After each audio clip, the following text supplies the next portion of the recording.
Beautiful story there. KLBK's Faith Douglas back with us tonight. Yeah, what a game over at the United Supermarkets Arena from start to finish. Yes, it was a thrilling 40 minutes for sure. The Lady Raiders took on the Longhorns tonight, and it was a tight one all the way to the end. We'll have a full look at those highlights up next in sports. KLBK Sports Connection with Faith Douglas. Hello, everyone, and welcome to your KLBK Sports Connection.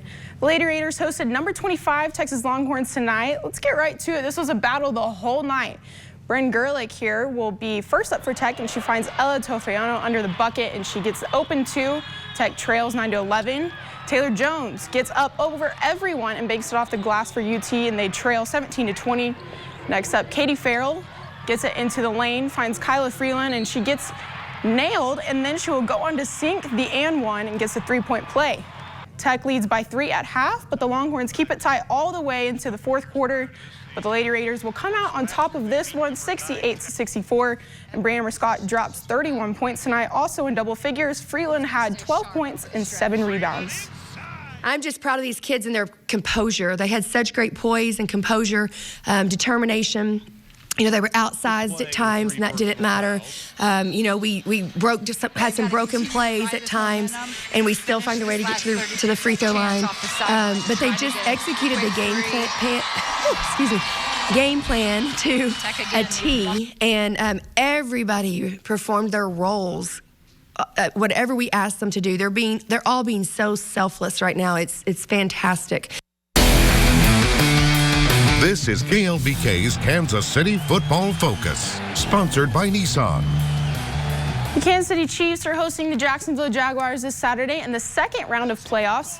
Earlier this season, the Chiefs played the Jaguars and won 27-17, but in the last 5 games, it seems like the Jags have kind of found their rhythm, winning 5 straight games. But just barely in the first round of the playoffs last weekend against the LA Chargers. Quarterback Trevor Lawrence threw 4 interceptions, but was able to make quite the comeback to win 31-30. Patrick Mahomes recognizes the threat the Jags could potentially be this weekend. Yeah, I mean, I think the only difference is they might just have a little bit more confidence just because they're winning football games right now. But they're a talented team. I knew that the first time we played them. You can see the talent that they had. They were flying around to the football. They made a few mistakes here and there, and that's why we kind of got the win the first time. But we understand how good this football team is and how much of a challenge it's going to be for us to go out there and try to find a way to get a win. And so we're trying to prepare ourselves the best way possible that we can find a way to win it there on Saturday.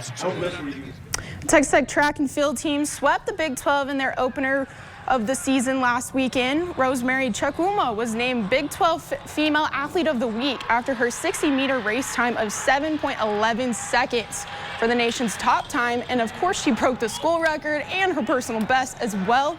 On the men's side, Courtney Lindsay got Big 12 Male Athlete of the Week, running a top time in the NCAA of 20.41 seconds in the 200, placing first.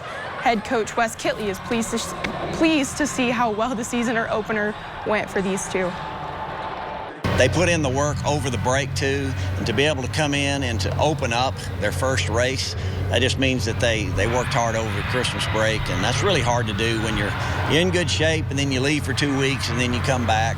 So, but these guys are wanting to be really good. They're wanting to run pro after their college careers, so just real proud that they came back in the shape they did.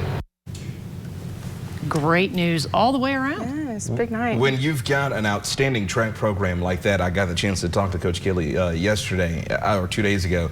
You see why they have Olympians and national champions. Right. Because even at the meets like the Corky Classic, they're going to overperform. They're going to outdo themselves, which they did this week. Broke some records. Yes, Love it. for sure. Thanks, Faith. We'll be right back.